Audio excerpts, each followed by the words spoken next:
आपने इतना समर्थन इस यात्रा को दिया, इतनी मदद की, इतनी शक्ति आपने हमें दी, इसके लिए मैं सबसे धन्यवाद करना चाहता हूं, दिल से धन्यवाद करना चाहता हूं।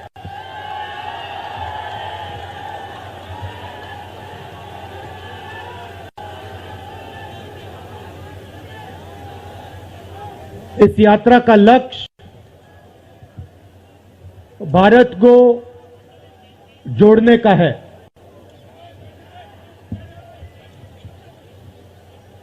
जब हमने ये शुरू किया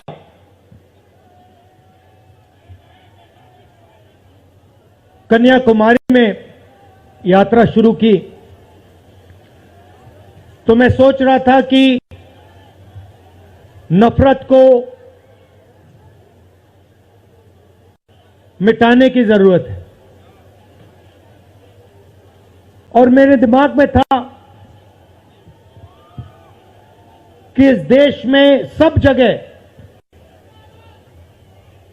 नफरत फैली हुई है। मगर जब मैंने चलना शुरू किया तो सच्चाई बिल्कुल अलग थी। मैंने मीडिया के बारे में कहा, शुरुआत में कहा कि हमारे दोस्त हैं,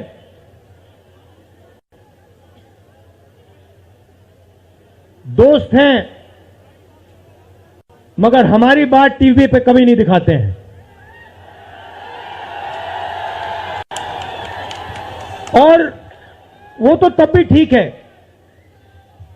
वो ठीक है, हमारी बात नहीं उठाएं तो ठीक है, कोई प्रॉब्लम नहीं है। मगर ये एक और काम करते हैं, इनकी गलती नहीं है। देखिए, ये जो यहां खड़े हैं, इनसे गुस्सा मत होइए, इनकी गलती नहीं है। देखिए, मुस्कुरा रहे हैं, ये जानते, लगाम लगी हुई है, पीछे से लगाम लगी हुई है। मगर इनके जो चैनल हैं, ये भी नफरत फैलाने का काम करते हैं। 24 घंटा हिंदू मुस्लिम, हिंदू मुस्लिम, हिंदू मुस्लिम, हिंदू मुस्लिम, हिंदू मुस्लिम। ये सच्चाई नहीं है भाइयों और बहनों। मैं चला हूं कन्याकुमारी से यहां तक, ये सच्चाई नहीं है। ये मीडिया में चलाया जाता है, फैलाया जाता है। ये देश एक है। इन सड़कों पे लाखों लोगों से मिला हूं, सारे के सारे एक दूसरे से मोहब्बत करते हैं, प्यार करते हैं, गले लगते हैं। तो सवाल उठता है, क्योंकि ये नहीं कर रहे हैं, इनके पीछे जो शक्ति है, इनके पीछे जो शक्ति है वो कर रही है। तो सवाल उठता है, ये क्यों हो रहा है? जब सच्चाई ये है कि देश का आम नागरिक, चाहे हिंदू हो, मुस्लिम हो, सिख हो, ईसाई हो, किसी भी जात का हो, वो एक दूसरे से प्यार करता है, मोहब्बत करता है, एक दूसरे की इज्जत करता है। 90% लोग इस देश के एक दूसरे से प्यार करते हैं, मोहब्बत करते हैं, इज्जत करते हैं। देखिए मेरे सामने, ये देखिए, घूम के देखिए, ये जैन मंदिर है, गुरुद्वारा है, मंदिर है, मस्जिद है। ये है हिंदुस्तान। ये सच्चाई है हिंदुस्तान की, और ये नई बात नहीं है, ये हजारों साल से इस देश की सच्चाई है। प्यार से ये देश मिलकर एक साथ रहा है। तो सवाल उठता है, ये जो मीडिया के लोग हैं, ये नहीं, जो इनके पीछे हैं, ये नफरत क्यों फैलाना चाहते हैं? आपने कभी पूछा अपने आप से कि मीडिया 24 घंटा कभी मोहब्बत की बात नहीं करेंगे? कभी आपने देखी है? कभी टीवी पे देखा कि देखो एक हिंदुस्तानी दूसरे हिंदुस्तानी से गले लग गया? कभी देखा? नहीं, कभी नहीं दिखेगा। सही बात है ना? सही बात।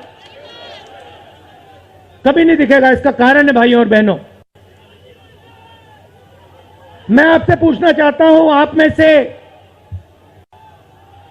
किसी का कभी जेब काटा गया है? आपका जेब काटा गया? आपका जेब काटा गया? तो जब जेब काटा जाता है, आपका काटा गया ना, तो जब कोई आपका जेब काटता है तो वो क्या करता है? सबसे पहले उसे क्या करना पड़ता है? नहीं नहीं नहीं, ब्लेड तो बाद में आता है, मगर पहले क्या करता है? पहले वो आपके ध्यान को इधर करता है, आपके ध्यान को लेकर उधर ले जाता है। भाइयों और बहनों, ये जो करा जा रहा है आपके ध्यान को हटाने के लिए किया जा रहा है, और ये 24 घंटा करते हैं और फिर आपकी जेब काटी जाती है। बढ़िया बढ़िया, क्योंकि सच्चाई है। 24 घंटा हिंदू मुस्लिम, हिंदू मुस्लिम, हिंदू मुस्लिम, और फिर जो भी आपका पैसा है, किसानों का, मजदूरों का, आपके एयरपोर्ट, आपके पोर्ट, आपकी सड़कें,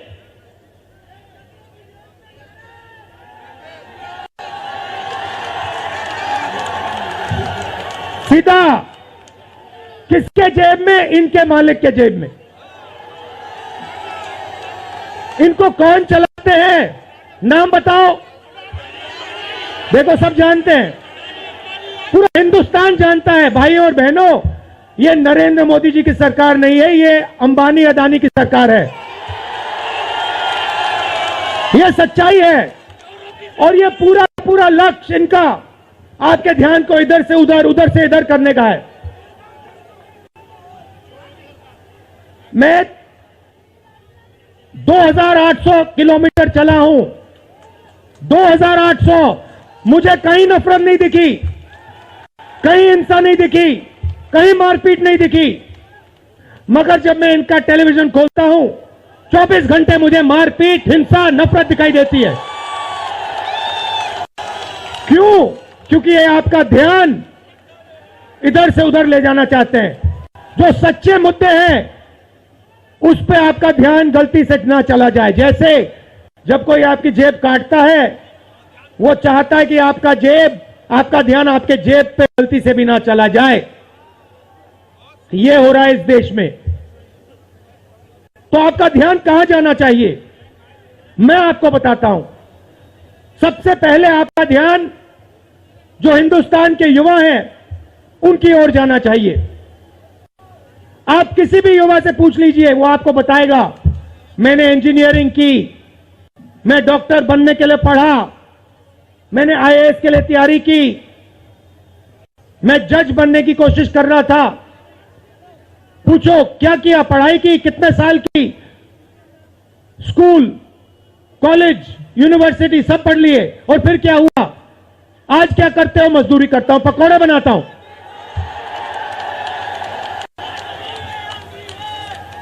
बेरोजगारी क्यों आई? मैं आपको बताता हूं। और जो हमारे छोटे व्यापारी हैं, जो स्मॉल और मीडियम बिजनेस चलाते हैं, आप अच्छी तरह सुनिए, क्योंकि आप इस देश के भविष्य हो। अगर इस देश को कोई रोजगार दे सकता है तो इस देश का किसान और ये जो छोटे व्यापारी हैं और स्मॉल और मीडियम बिजनेसेस चलाते हैं, ये लोग हैं। क्यों? क्योंकि ये लाखों हैं, ये लाखों में हैं, और कोई 100 लोगों को रोजगार देता है, कोई 500 को देता है, कोई 1000 को देता है, कोई 25 को देता है, कोई 33 को देता है, और ये लोग देश को रोजगार देते हैं। अब इनकी बात करते हैं। ये 24 घंटे लगे रहते हैं, बैंक के दरवाजे इनके लिए बंद होते हैं। हिंदुस्तान के 2-3 अरबपतियों को 1 लाख करोड़, 2 लाख करोड़, 3 लाख करोड़ ऐसे दिया जाता है। ये बैंक के सामने जाते हैं, इनको धकेल के निकाल दिया जाता है। राइट? क्या? ठीक है, बैंक का पैसा नहीं दिया तभी मान ली बात, तब भी मान ली बात। मगर फिर क्या किया? फिर प्रधानमंत्री ने नोटबंदी की और प्रधानमंत्री ने गलत जीएसटी लागू की। भाइयों और बहनों, ये पॉलिसी नहीं है, ये हथियार है। छोटे व्यापारियों को, स्मॉल और मीडियम बिजनेस वालों को और किसानों को मारने के हथियार हैं ये। और जब इन्होंने ये काम किया तो देश के जो युवा हैं उनको रोजगार नहीं मिल सकता, सवाल नहीं उठता, क्योंकि जो रोजगार देने वाले हैं उनकी रीढ़ की हड्डी आपने तोड़ दी। किसके लिए तोड़ी? किसके लिए तोड़ी? इनके जो मालिक हैं उनके लिए तोड़ी। गेम को समझो। अब देखिए, अब आगे चलते हैं। युवाओं की बात की, स्मॉल और मीडियम बिजनेस वालों की बात की, दुकानदारों की बात की। अब सड़कों पे मुझे हजारों किसान मिले हैं। एक सेकंड में पहचान लेता हूं, जैसे ही हाथ मिलाता हूं समझ आ जाता है ये मजदूर है या ये किसान है। हाथ से पता लग जाता है, छिले हुए हाथ होते हैं। अच्छा, एक और सवाल है जो मैं सोच रहा हूं।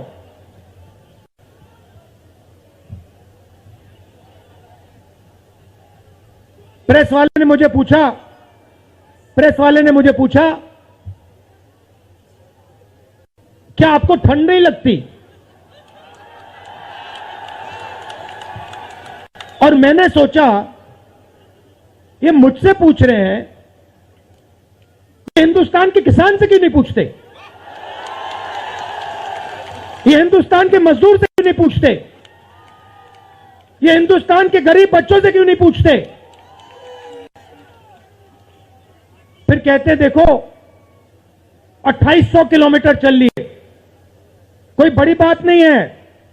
पूरा हिंदुस्तान चलता है, जिंदगी भर चलता है।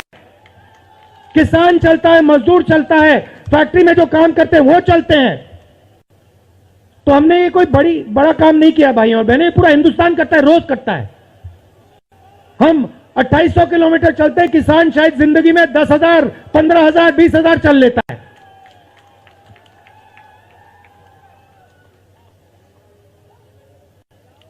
तो मैं चाहता हूं कि ध्यान सही जगह जाए। अब बीजेपी ने धर्म की बात उठाई है, हिंदू धर्म की बात करते हैं। मैं आपसे पूछना चाहता हूं, हिंदू धर्म में कहां लिखा है कि गरीबों को, कमजोर लोगों को कुचलना चाहिए? कहां लिखा है? कहां लिखा है कि कमजोर लोगों को मारना चाहिए? कहां लिखा है मुझे बताओ। मैंने तो कहीं नहीं पढ़ा। मैंने गीता पढ़ी है, उपनिषद पढ़े हैं, कहीं नहीं पढ़ा मैंने।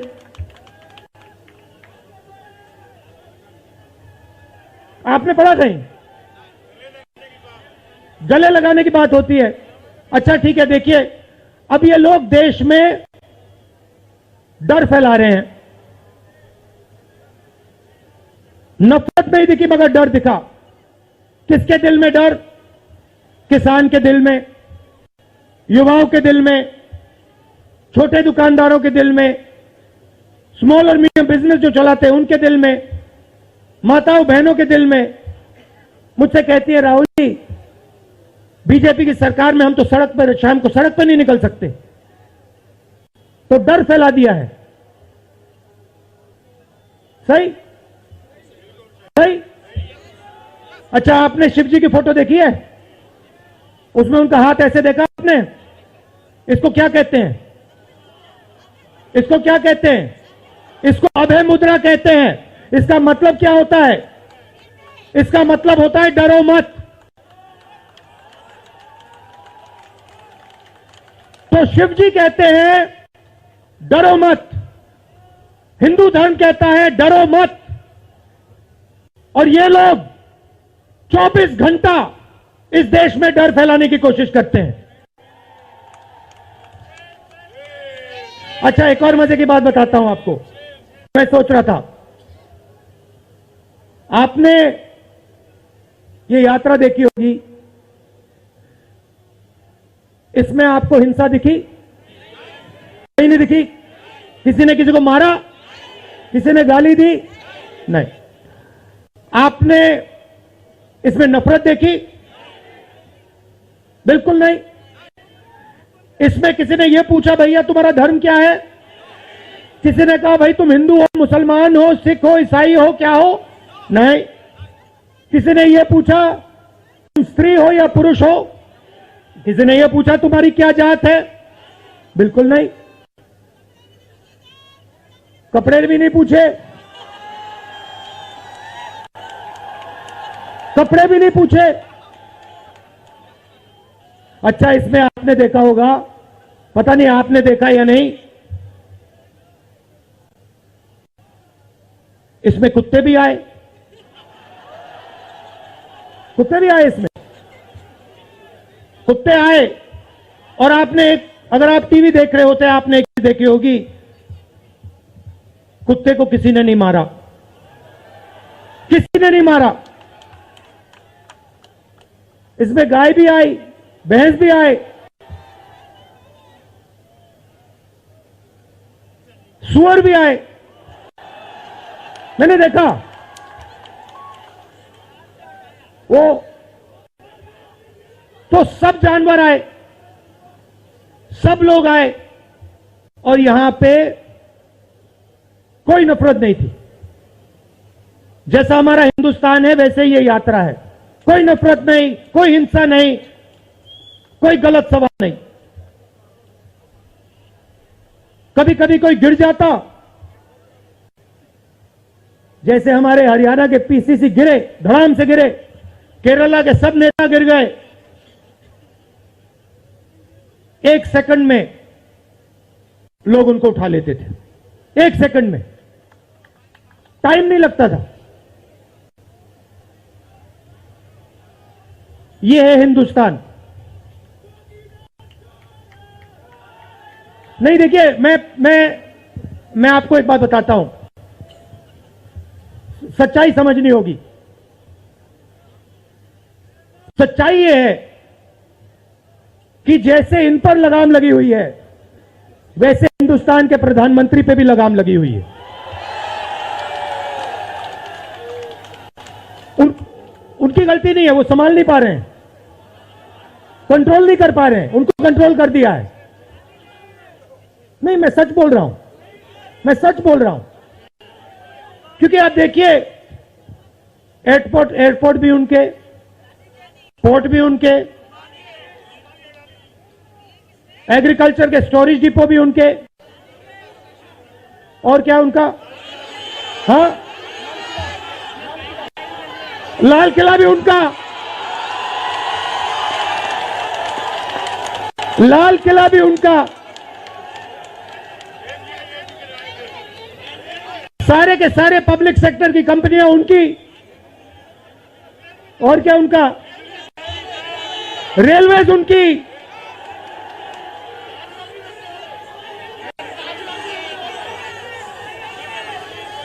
अभी भाइयों और बहनों, ताजमहल भी चला जाएगा, तो सब कुछ उनका।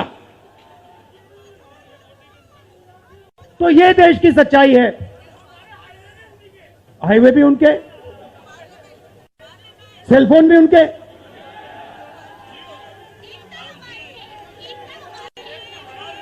मगर सच्चाई हमारी।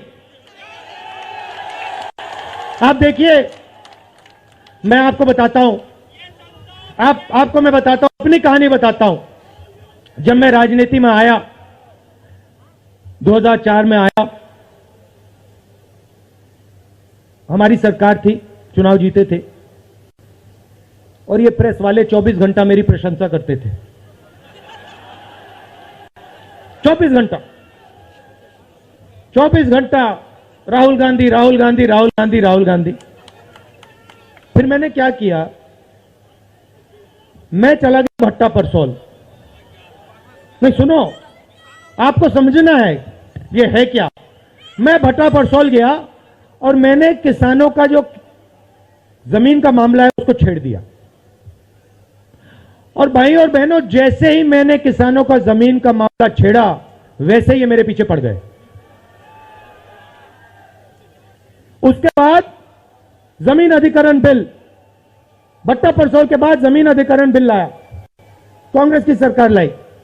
उसके बाद तो पूरा फुल टाइम 24 घंटा मेरे पीछे पड़ गए। प्रधानमंत्री जी ने, बीजेपी ने, मैं आपको सच्चाई के बारे में बताना चाह रहा हूं, प्रधानमंत्री ने, बीजेपी ने हजारों करोड़ रुपए लगा दिए मेरी छवि को खराब करने में। हजारों करोड़ रुपए। और आपने देखा होगा मैंने एक शब्द नहीं बोला, बिल्कुल चुप, बिल्कुल चुप। मैंने एक शब्द नहीं बोला। मैंने ये नहीं बोला भैया ये गलत बोल रहे हैं, ये ठीक नहीं है ना, मैं बिल्कुल चुप, चुप। क्योंकि मैंने कहा चलो देखता हूं कितना दम है, और लगाया। पूरी की पूरी मीडिया लग गई, व्हाट्सएप पे लगाया, फेसबुक पे लगाया, सब जगह 24 घंटा राहुल गांधी के बारे में। कुछ नहीं बोला मैंने, पूरे देश में फैला दिया। और फिर एक महीने मैंने आपको सच्चाई दिखा दी और पूरा पूरा खत्म। देखो सच्चाई कैसे काम करती है। सच्चाई को छुपाया नहीं जा सकता है, कहीं ना कहीं से सच्चाई बाहर आ जाती है। और ये यात्रा हिंदुस्तान को जोड़ने की है। क्यों? क्योंकि इस नफरत से, इस डर से हमारे प्यारे देश को नुकसान हो रहा है।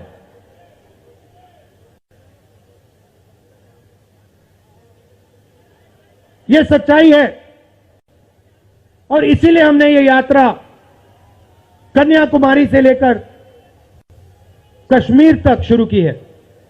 और ये जो हमारा तिरंगा है इसको हम श्रीनगर में जाके वहां पे लहराएंगे। और आप में से हजारों लोग हमारे साथ चलोगे, हजारों लोग चलोगे।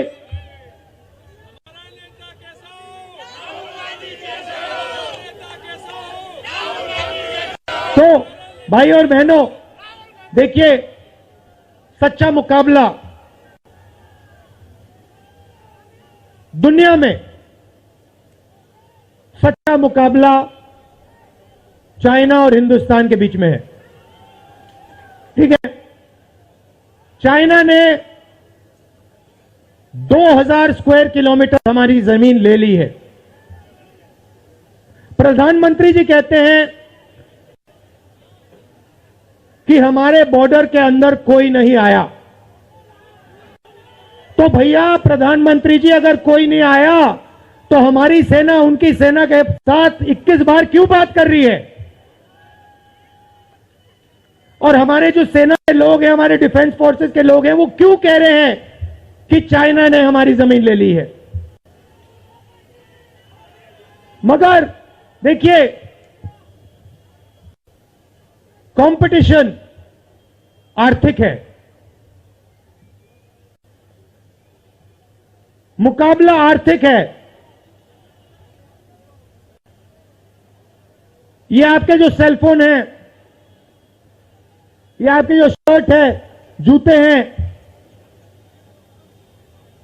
इसके पीछे आप देखिए, प्रेस वालों के जो कैमरा है इसके पीछे देखिए, उसके पीछे आपको लिखा दिखेगा मेड इन चाइना।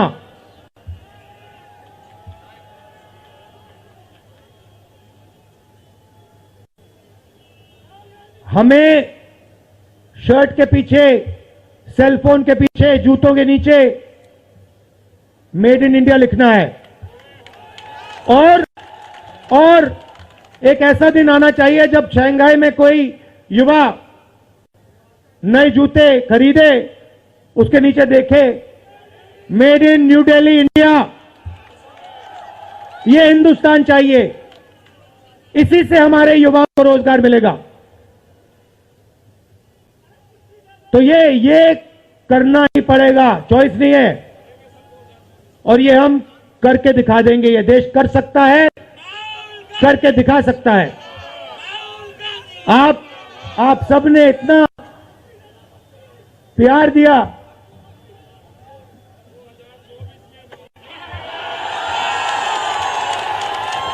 आपने इतना प्यार दिया। मैंने भाषण में राजस्थान में कहा था, आपके नफरत के बाजार में हम मोहब्बत की दुकान खोलेंगे। आपने लाखों दुकानें खोल दी हैं। आप सबका दिल से बहुत बहुत धन्यवाद। नमस्कार, जय हिंद।